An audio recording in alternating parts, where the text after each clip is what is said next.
taking 20 meters.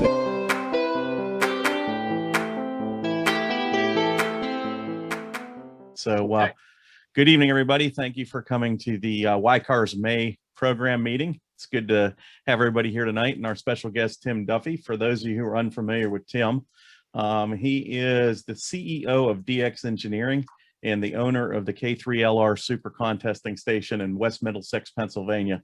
He's been an active contester for over 49 years, and he's had about 145 different operators at his K3LR station for multi-op DX contest efforts since 1992.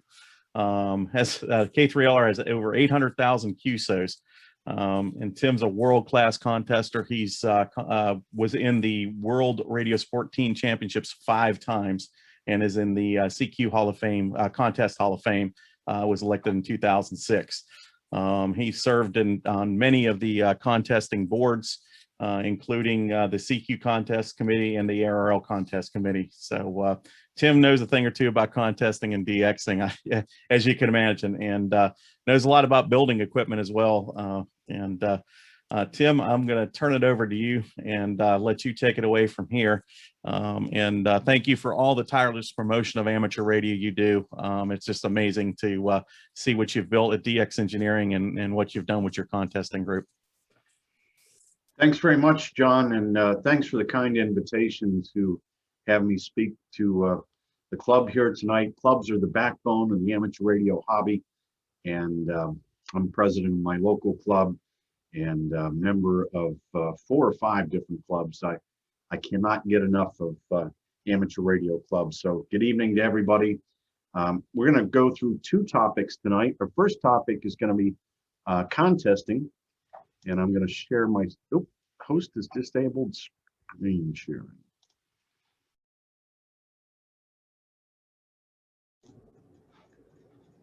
All right, John, you need to. Oh, now I'm the host, so I should be able to screen. There we go. Apologies about that, Tim. Sorry. No problem. I thought I had you do it, and it didn't work.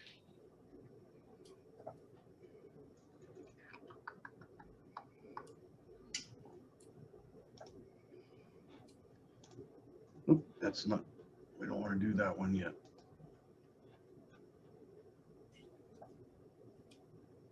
Folks, while Tim's getting set up here, if you have a question, raise your hand and we'll get to you as soon as we can.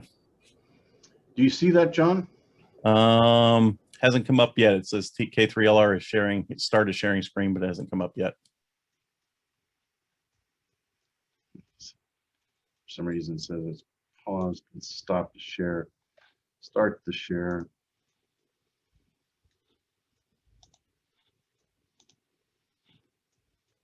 Your screen sharing is paused. Why is that? Whoop. Zoom share.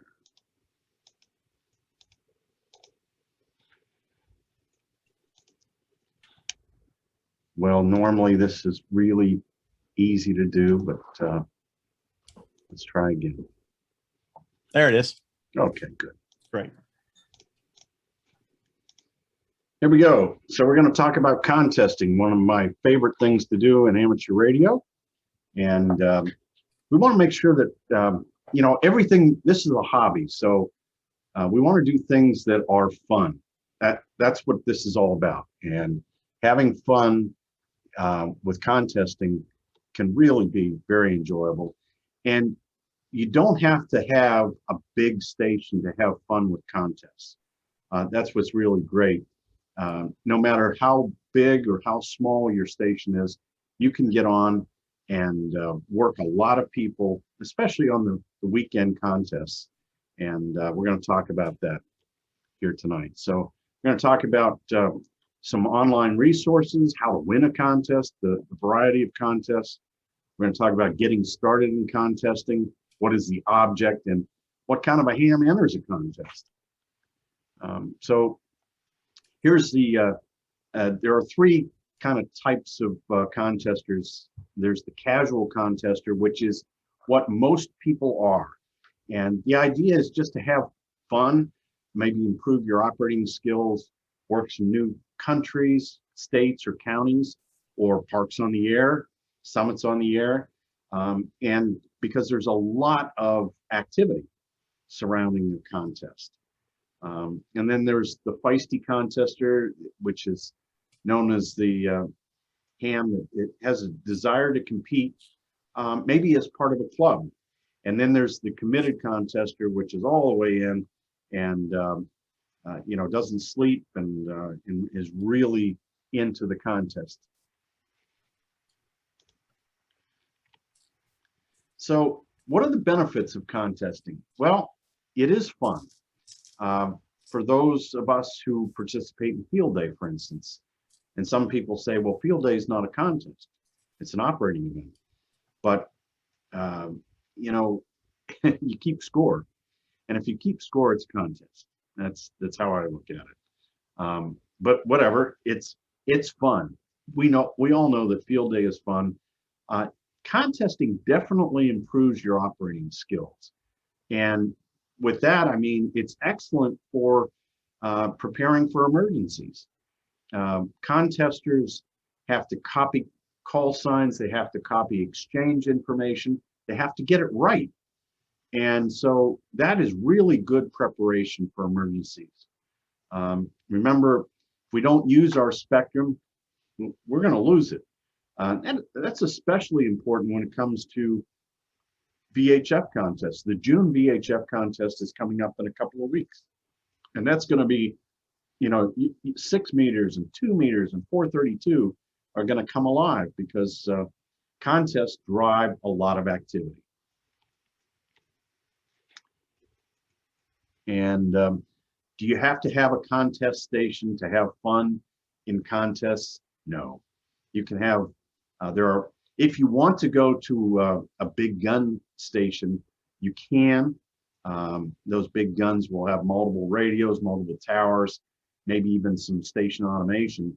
But at the end of the day, there are tons of normal stations, and there are guest opportunities as well for operating other stations in contesting. So you don't have to be a big gun to have fun in contesting.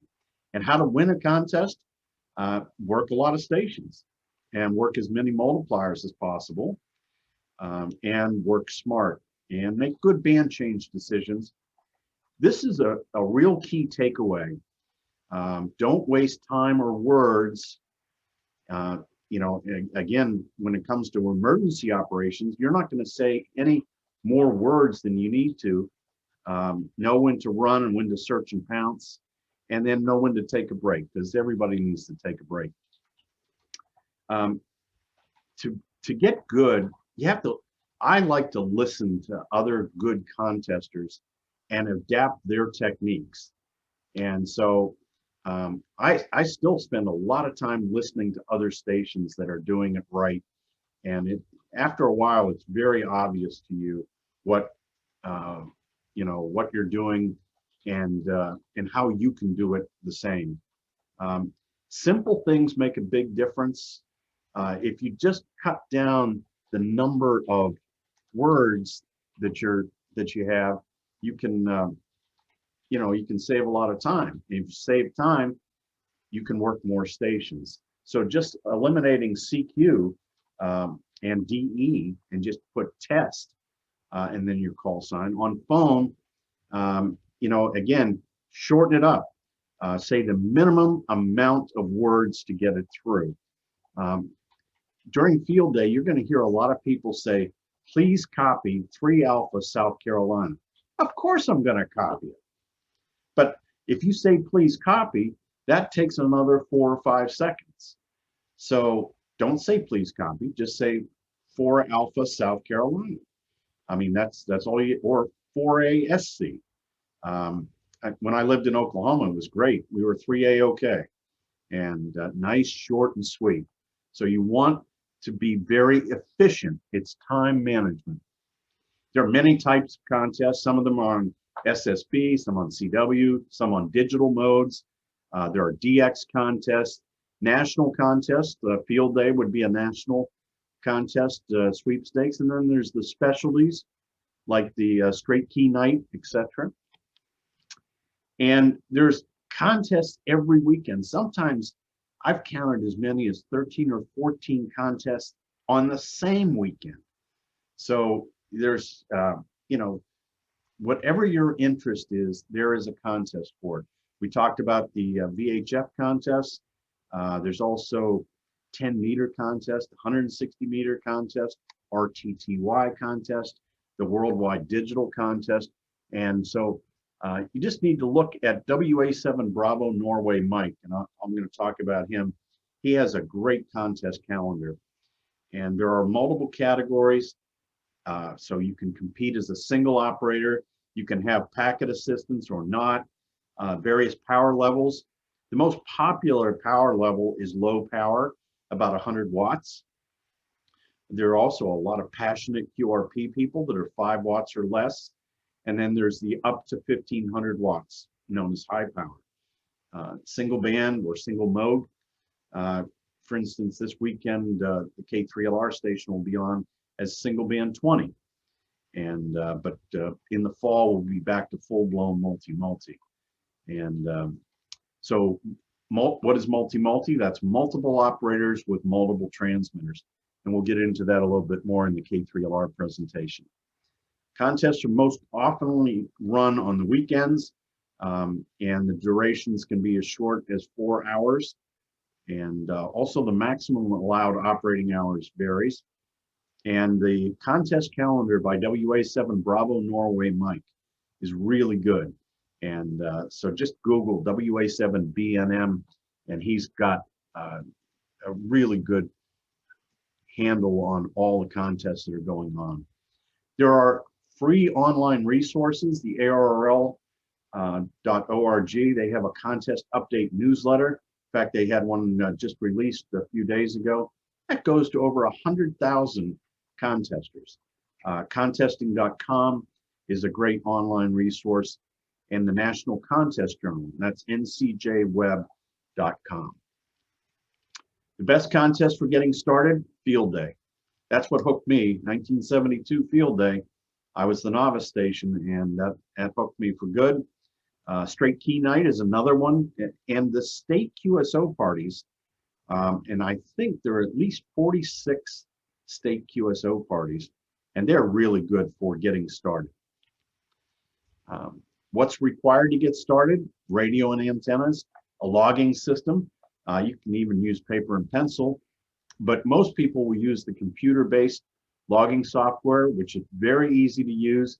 N1MM is by far the most popular contest software. It's free. There are guys using WriteLog and N3FJP.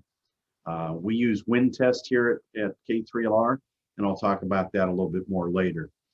Some of these contest programs can trigger pre-recorded voice or CW exchanges as well. Advanced operations, where the QSOs are spotted and end up in a spotting window, and then you can point and click, and point and shoot, and it takes the contest call right into your log. And to report your results, very few people are now taking US mail. Most of it's email or a cut and paste into a web application, but it's known, what the contest sponsor wants is a file called Cabrillo, and it is generated by most of these logging programs. So you send in your Cabrillo file and you're all done. Also like to post scores on 3830scores.com after the contest. What can you win? Plaques, certificates, sometimes goodies, like smoked salmon for the Washington State QSO party, the awe and respect of your fellow competitors, and something to talk about at the club meeting. Local help, there are lots of local clubs that have contesting people in them. My local contest club is the North Coast Contesters. There's a big club up in New England, the Yankee Clipper Contest Club, and there are lots of informal groups with email reflectors on Yahoo groups and on the CQ Contest Reflector. So that is a presentation on contesting, and we can take some questions now, John. and then get into the K3LR program. Okay, great. Let's see, Steve, WF3SPC, you have a question? Go ahead. Hey, Tim. Yeah, so one of the tips and one of the success or one of the keys to winning a contest that you mentioned is knowing when to change from hunting and start calling and vice versa. Any particular tips or strategies that you generally recommend for when to make that change? Well, always run when you can. Running is going to be the way that you get the most contacts, and you'll be surprised how many multipliers will call.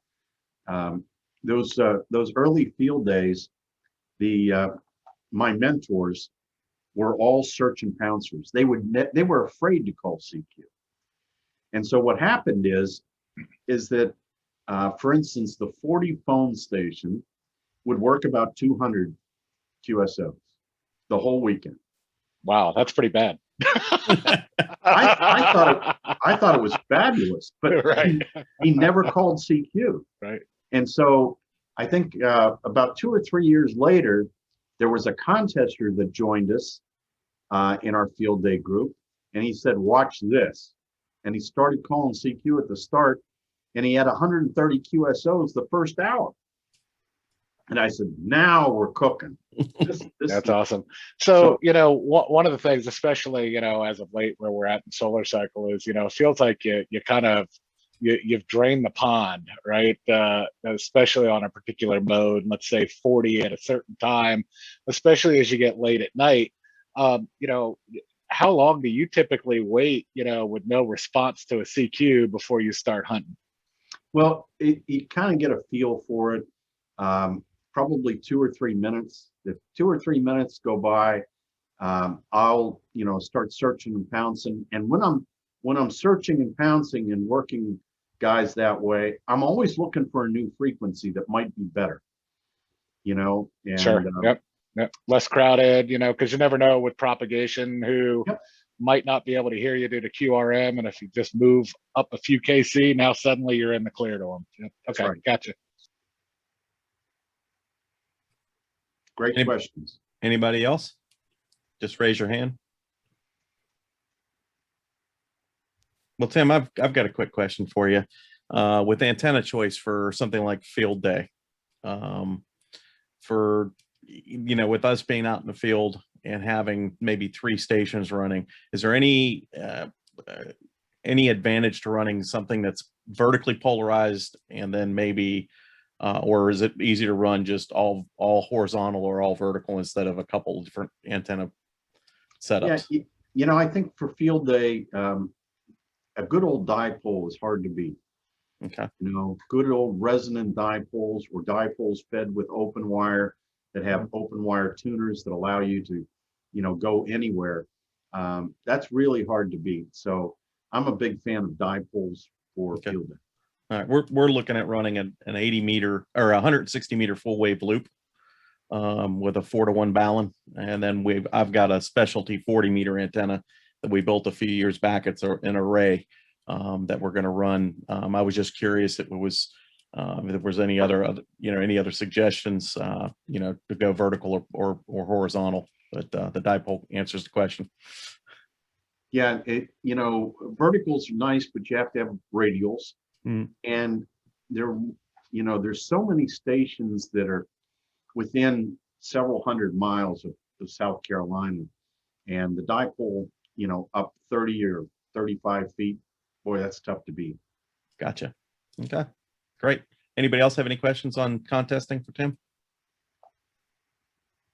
Okay, I don't see anything right now, Tim. So if you want to switch over and give us some background on your super station there, we'd appreciate it. All right, let's go over to that.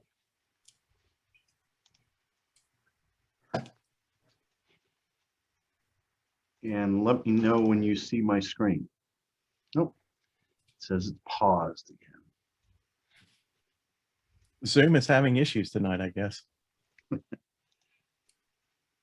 Well, we will fix some of this by taking that down. All right, there share screen.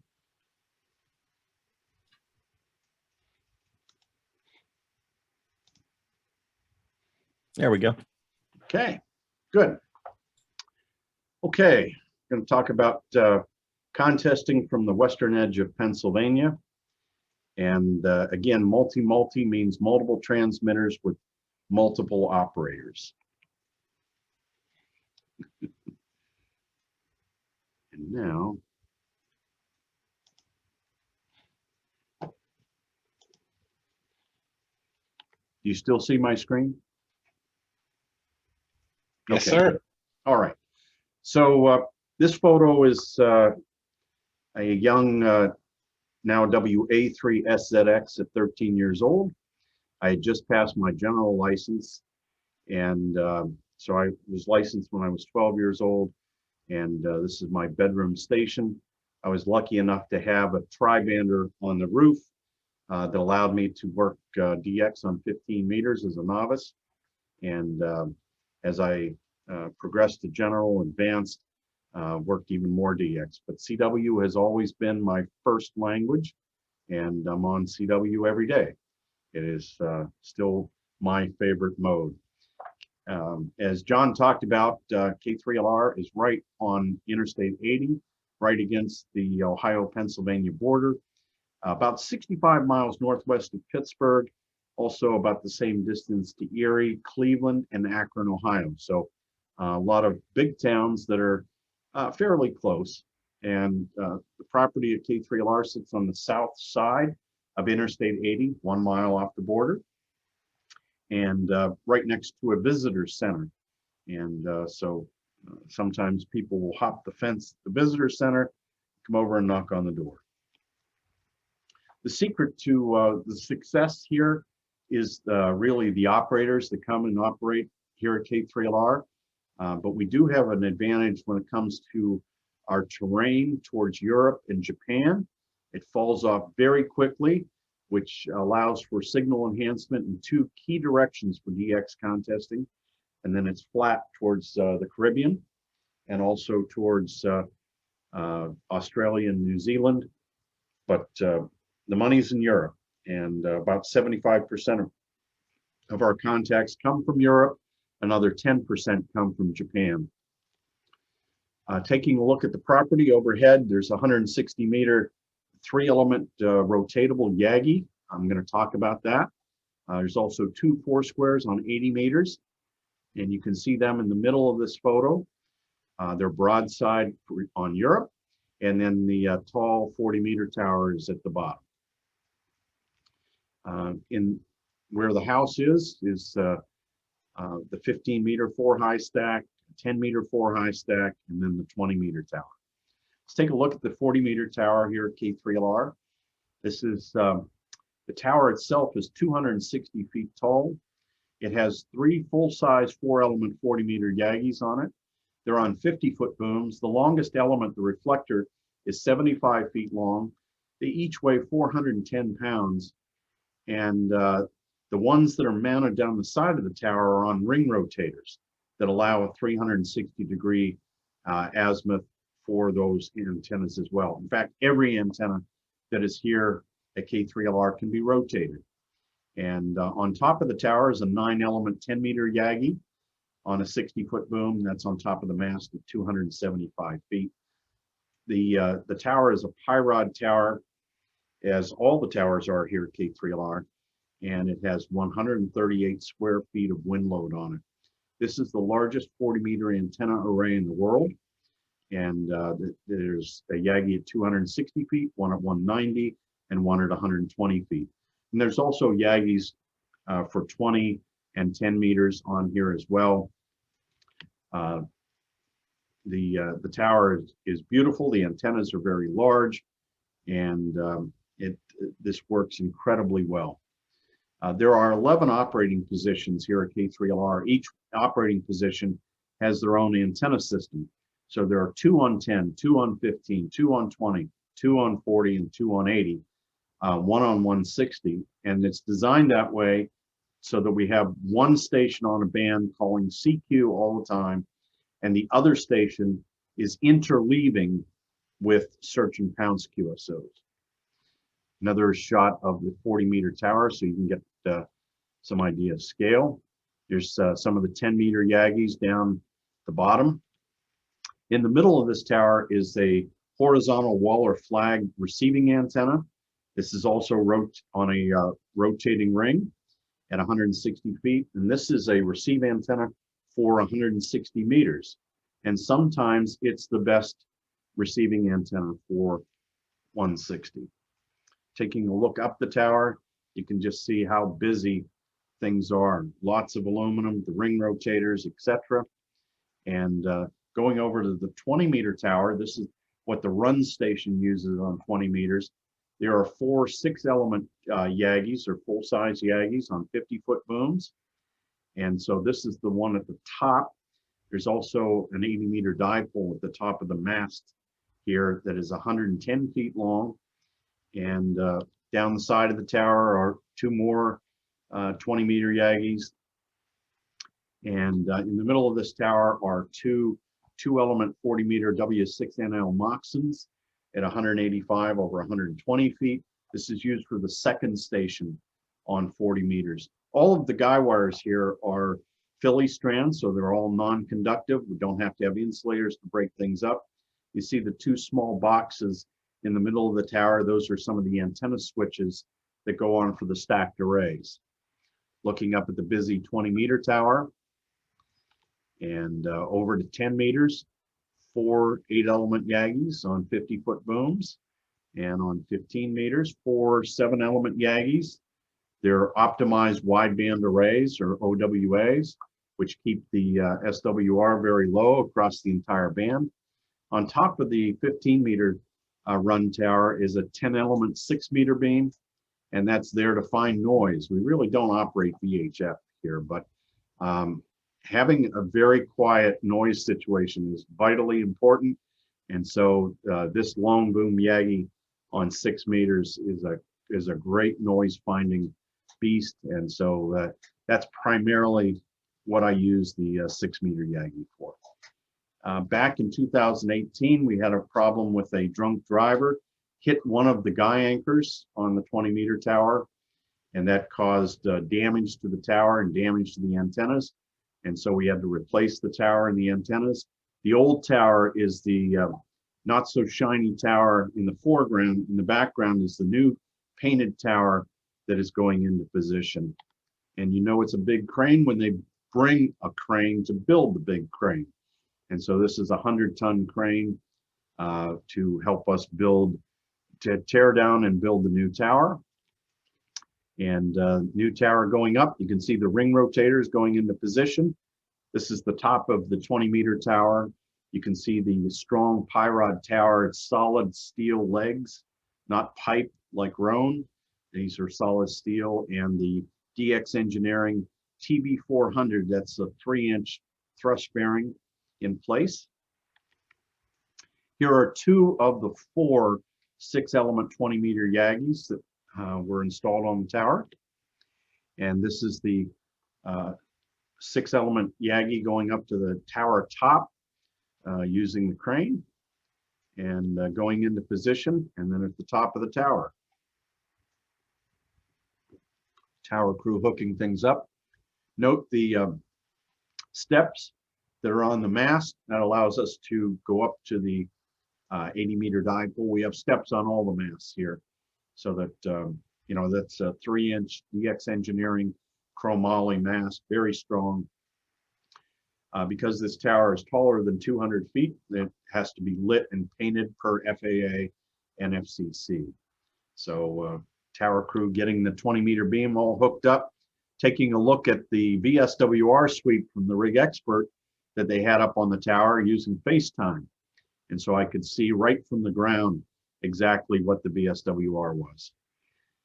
Let's go back to 40 meters for a minute. This is the driven element of the 4-element full-size 40-meter Yagi. There are 3 of them here.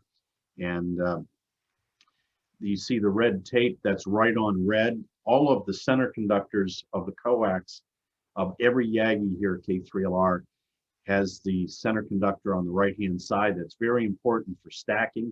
Note the very thick insulator mounting block. That's Lexan G10 epoxy, and the diameter of the driven element here in the center is 2.5 inches. So very, very strong element material. This is taking a look at the driven element on the left and the first director on the right. Notice that they're only about 4 feet apart, and that is what is the optimized wideband array design. And what happens is these two elements actually work together as a big fat driven element. And that causes the VSWR to stay very low across the entire 40-meter band, 300 kilohertz under 1.2 to 1. And you can see the droop of the heavy elements. They droop about 30 inches, but that's to be expected. It's engineered and still very strong. You can see the trucks out there on Interstate 80 driving by. Now you can see just how massive this antenna is. The reflector is on the left-hand side, 75 feet long, and the second director on the right-hand side on the 50-foot boom. This was 2019. I decided after 25 years that the 4-element Yagis needed replaced with new 4-element Yagis. So we brought back that 100-ton crane, and here we are taking up the top 4-element 40 to go up into at 260 feet. Everything's working good. Geochrons, I'm a big fan. We've got 2 analog ones here, 2 digital ones. This is on an 84-inch 4K Ultra HD TV. It's the largest TV in the house, and it is full-time, 24 hours on the Geochron. We want to know where the sunrise and sunset is. It's very important for working DX, and I absolutely love this clock. I'm one of the people that pushed Geochron to put amateur radio prefixes and the CQ zones into the map. So it's got a ham radio overlay. We have very large feed lines here for some of the higher frequency bands. Normally you would see this for 2 meters or 70 centimeters for repeaters, but 1 5/8" is readily available as cellular takedowns. And so we use that on 10 and 15 meters, even on 160. Speaking of 160, hopefully I got your ears perked up when I talked about a 3-element vertical Yagi that is rotatable. And so let's talk about this. The tower is 120 feet tall. That's a quarter wave tower on 160 meters. And around this tower are 4 parasitic wires. They're T wires, and they're cut as directors. And so here's how this works. If you float the 4 T wires, you have an omnidirectional, they're invisible, floating quarter waves are invisible. So, so you have just the tower as an omnidirectional radiator. If we take the right-hand yellow element and we ground it to a radial system, it becomes a director. We take the left-hand yellow element, put a small inductor in series with it, and ground that inductor to a radial system, it becomes a reflector. And then the 2 blue elements we're going to float, so they're out of the picture. So you have a reflector, you have the driven element, which is the tower, and a director, which is the right-hand yellow element. It's a 3-element vertical Yagi, and we can aim it in 4 different directions by using relays at the bottom of each one of the T wires, and it delivers 5.5 dB of gain, 32 dB of front to back. It is an exceptional antenna for 160 meters. This is the base of one of the T wires, showing the 120 quarter wavelength radials underneath. This is the base of the driven element tower, another Pyrod tower with a ceramic broadcast style insulator. And because this antenna is such a long way away from the shack, running 1 5/8" to it, even though it's 160 meters, and there are 300 quarter wavelength radials underneath this. Did you say the front to back on that is 36 dB? 32 dB. 32, wow. Yeah, it's really, really good. Now, that front to back only lasts for about 20 kilohertz, but that's all we need for the DX contest. This is a radial system underneath the This is one of the 8 towers that are dedicated to the 80-meter vertical array. And so this is broadcast style ground system with 120 silver soldered radials onto the number 2 tin copper solid ring. And the base, another shot of the radials, and the center 4 towers in the vertical array, lots of ground strap. And recently we have replaced the steel towers with aluminum towers. And we did this because we could weld the aluminum sections together. So these aluminum sections are all welded together, and the towers are 60 feet tall. And here we are adjusting the stingers on top. There's 2-inch aluminum pipe that is on top to tune each vertical perfectly to the frequency that we want it on. And again, all welded together, the joints. The bottom of the new aluminum towers, these are universal towers from Michigan. DX Engineering custom designed base insulators for insulating from ground. Here's one of the 2 4-squares. And you can see the 60-foot towers, beautiful aluminum towers. And using the Rig Expert and AEA VNAs to make sure that the array is perfectly tuned and all of the towers are on the same frequency. Use the Comtech Systems hybrid box. That allows us to rotate electronically these vertical antennas in 4 different directions instantaneously. So we have them set for 45 degrees, 135, 225, and 315. We also have 4 squares on 20 meters, on 15 meters, even 10 meters. And we use these for the second stations to listen through so that we can hear through the running stations. For 80 and 160 meters, we have the High Z 8 circle. And this is an array of 8 23-foot verticals that are in a circle. And in the center, you can see that there's 2 of the verticals there in the background.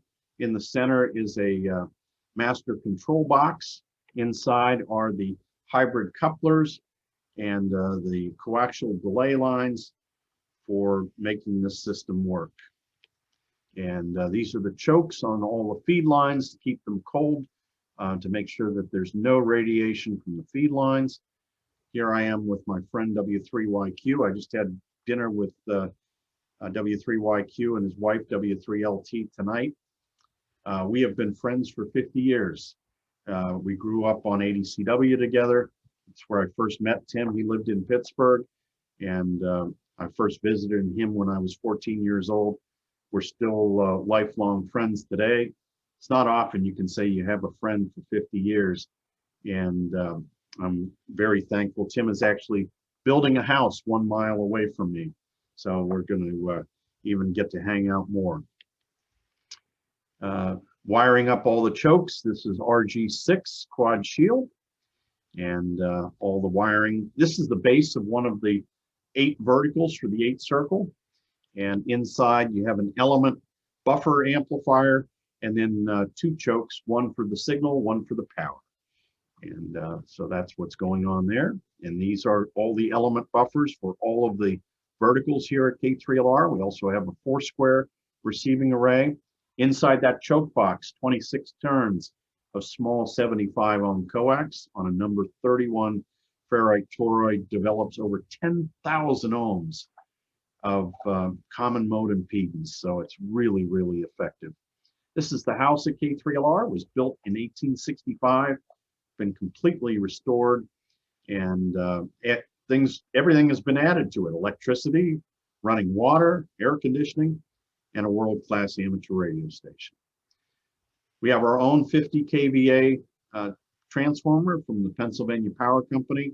If that fails, we have our 50 kilowatt Kohler natural gas generator. Comes online 7 seconds after a power outage.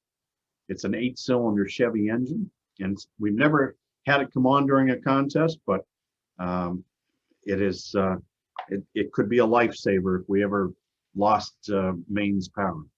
This is the shack at K3LR, 11 operating positions, we have a perimeter table and then an island. The island has 40 and 80 meters, and then the perimeter supports the other 7 stations. You can see the island on the left-hand side. That's what I'm sitting in front of right now, which is the 2 80-meter positions. And then against the wall is the 160-meter operating position. We have 2 cable entrances, one on the southeast. You can see all the 7/8, and there's even 1 inch and 5/8 there. And then the northeast, everything is labeled, cataloged in a notebook. Some of this stuff was installed 34 years ago. So you have to keep good notes to make sure you know where everything is. Underneath the radio equipment, right underneath, is 13 8-foot ground rods that are in the floor. And you can see the ground rod to the left of the AC receptacle there. That's one of the 13 with the CAD welded number 2 tin copper solid wire that connects all the ground systems together. We have a lot of very good contest operators that operate here. It's Ward Silver, N0AX. He is the author of Ham Radio for Dummies and also author of the ARRL Handbook and the ARRL Antenna Book. And these are the 2 operators that are on 15 meters, K3UA and K1DG. The operator on the left, K3UA, is the CQ operator. The operator on the right is the search and pounce operator. Again, another shot of the 15-meter position. IC 7851s at every one of these positions. And here's the second station on 10 meters. Second station's job is to call all the other stations around the band, the search and pounce station. And he's got his own set of 4 rotor boxes and his own computer, his own amplifier. And these are some of the antenna switch boxes that W3YQ designed. This is the one for the 40-meter run stack. We talked about the 260 over 190 over 120.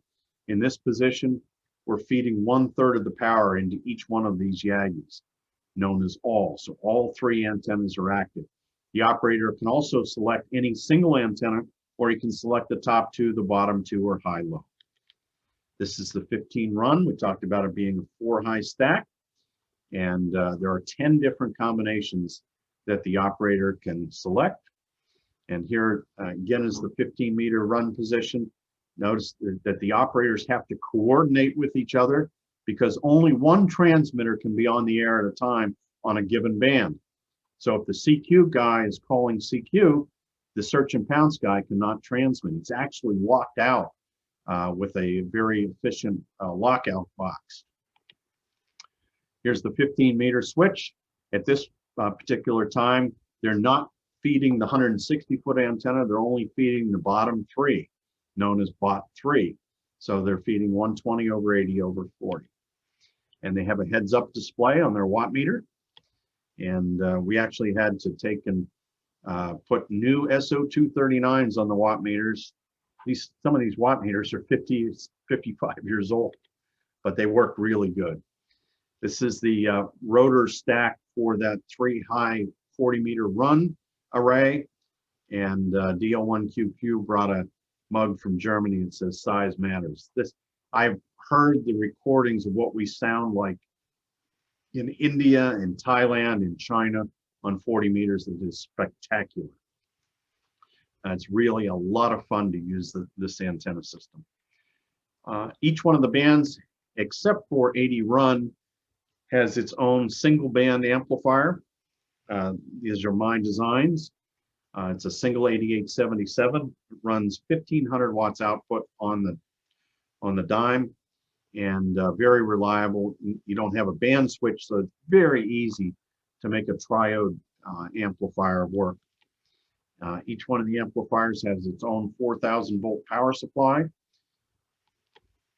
And here's the 20 run station with the 4 rotor boxes for the 4-high stack. And it's a single band amplifier. The search and pounce station for 20 is on the left-hand side. The right-hand radio, you notice, has got gold on it. That's actually an IC 7850, which was there were 150 IC7850s made as a celebration of ICOM's 50-year anniversary. And so I had to have one. So I got one of the 150 units, and that became the 20 run station. And so the second station on 20 has its own stack of antennas. It's a 2-high stack, still very, very competitive. These are the two 10-meter positions. These guys have had a lot of time on their hands lately, but they're about to get busy because the sun is waking up. This is the 160-meter position, and I'm operating 160 CW in this photo. And I operate the CW contests on 160, and John N2NC, who is getting ready to operate 20 meters single band this weekend, he operates the phone sections of the 160-meter contest, or the DX contest. Some of the receive controls on 160, we use the DX Engineering noise canceling controller so that we can phase 2 antennas together to get better performance. And we use the Bose QC15s noise canceling headsets here. Very important to have noise canceling when you have 11 operators in a room.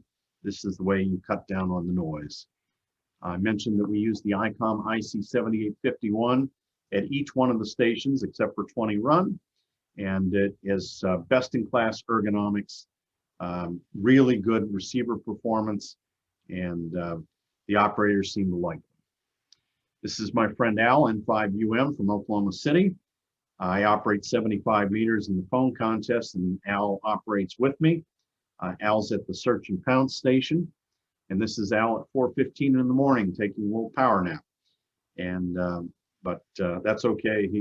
He snaps right back, and you can see one of the Nook computers, NUC, there on the back of the monitor for 80 run, and these are the computers we're using now. Here they're 4 inches by 4 inches by about 1.5 inches thick.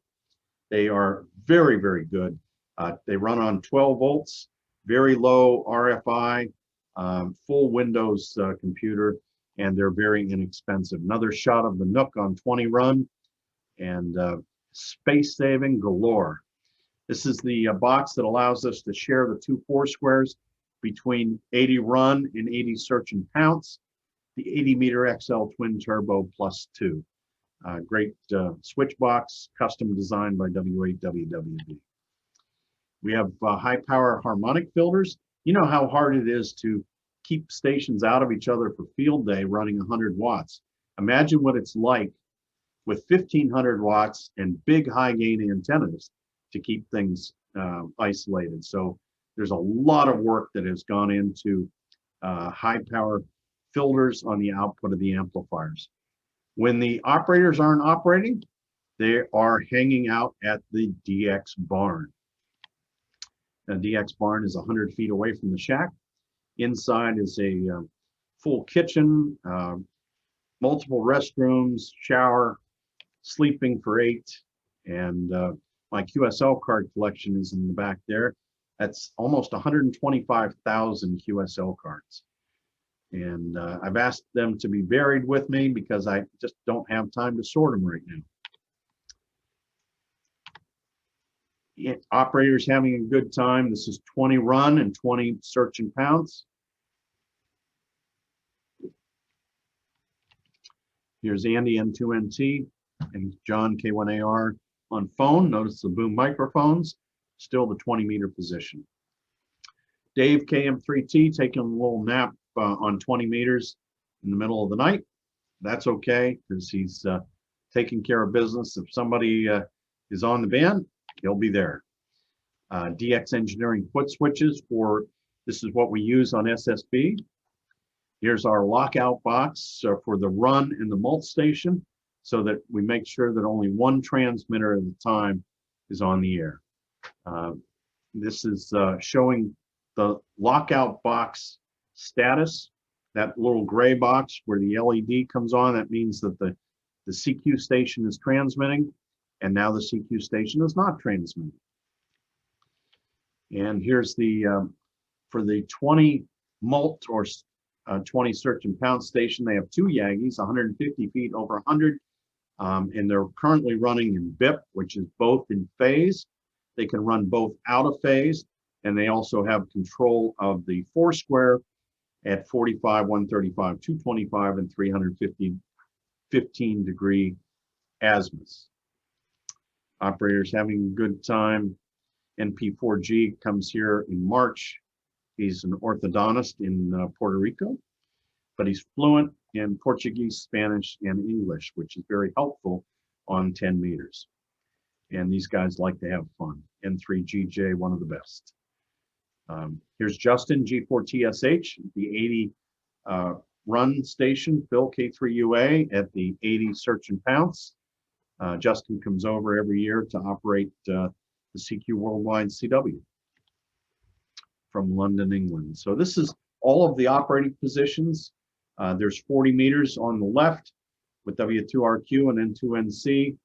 You can see Justin and Phil on 80 meters on the other part of the island, and then 20 meters on the right, going around 10 meters, and then the two stations on 15, and then 160 meters.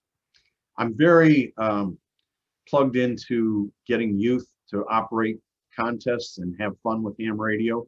This is Team Exuberance from the 2019 WPX SSB contest, where there were 6 youth operators that came to K3LR, and they did all of the operating. They made all of the QSOs. This is Bryant, KG5HVO. He's from Alabama, and also Violetta, KM4HTT. I'm sorry, ATT from Pennsylvania, and they're on the 20-meter run and 20-meter search and pounce station. Here's VE7DZO from British Columbia, David, on 40 meters with Levi, K6JO.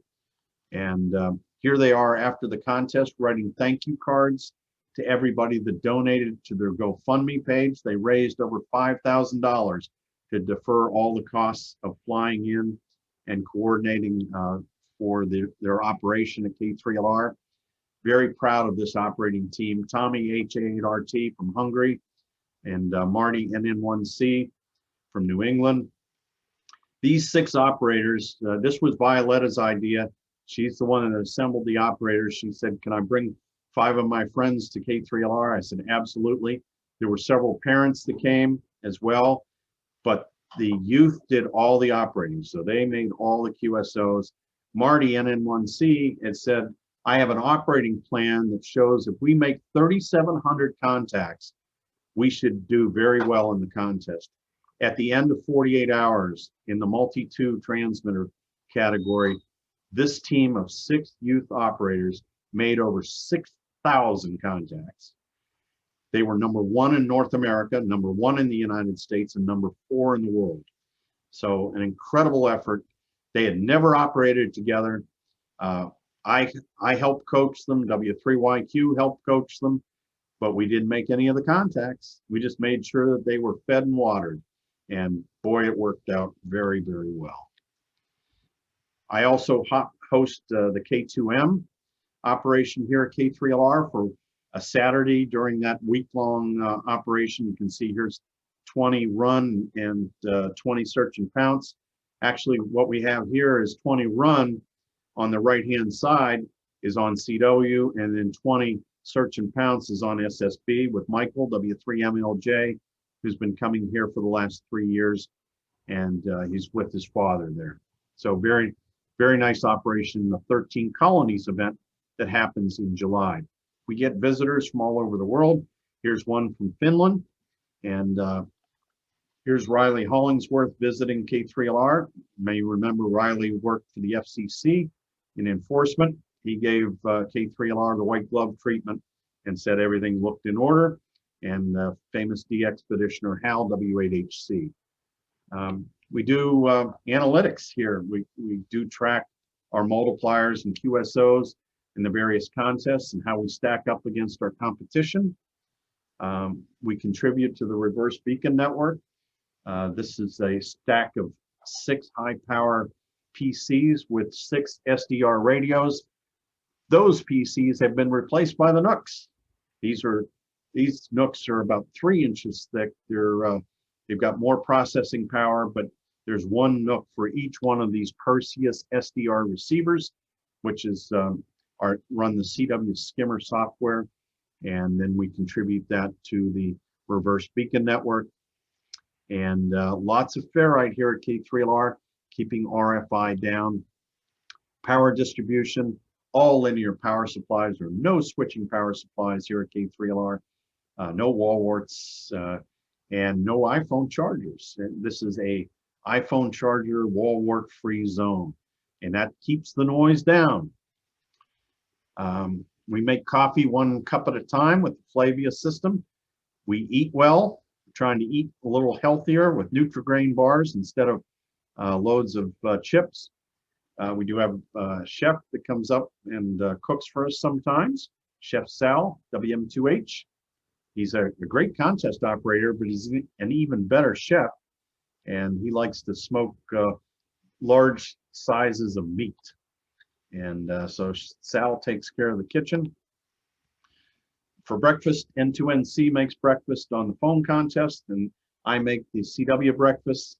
And so the operators get to choose how their eggs are going to be prepared, and then the eggs are delivered right to the operators as they operate. We use the wind test logging software. It's very, very stable logging software. You can see here, this is in the morning, actually on 80 meters and 160 meters, working JAs on 160, and even Thailand, E2A on 40 meters.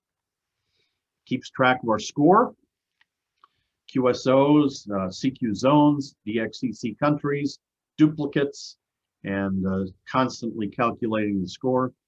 I'm a voracious QSLer, so we make sure that those who work K3LR get a QSL card, about 50 pounds of cards every year through the ARL Outgoing Bureau. I love t-shirts, and this is K3LR and CW. After the contest is over, we actually go to what is the real 3830 and exchange scores with other multi stations, and pretty much we know who won about 5 minutes after the contest is over, subject to log checking. Sometimes we win a plaque. This is for an RTTY contest back in 2016. You saw some of the plaques behind me. ILTHRS, I love this ham radio stuff.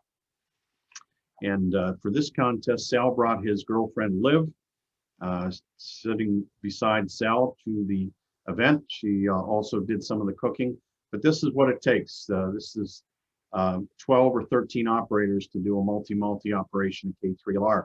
Remember, these folks are taking time away from their families, they're taking vacation time, they're paying for plane tickets because they come from all over. Here's a CW crew, another CW crew, K1TO from Florida, W2RQ from New Jersey, N6AN from Southern California, K5GN from Houston, Texas, VE3RA from Toronto, N3GJ from Pittsburgh, G4TSH from London, England, N6TV from Silicon Valley, N2NC from New Jersey, and K3UA from Pittsburgh. So a lot of guys flying in. And the real reason we do it, we're best friends. Some of us have known each other for 50 years. And we grew up together on 75 meters, grew up contesting, and have had a great time doing it.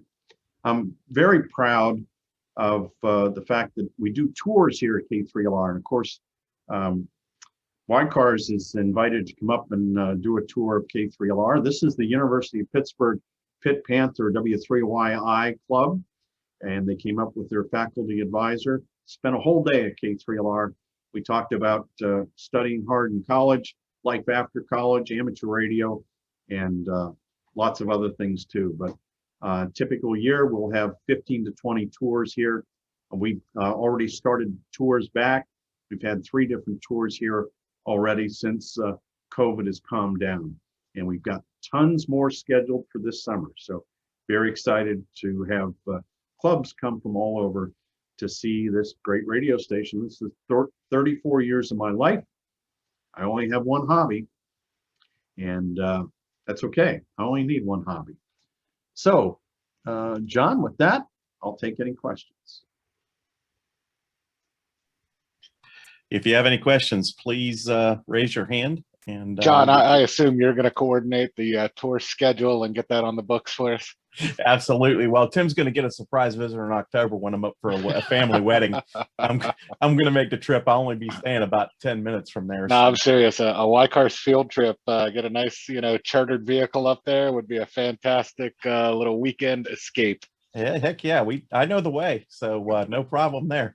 All right. So if anybody has any questions, please raise your hand, and Tim will be glad to answer them for you.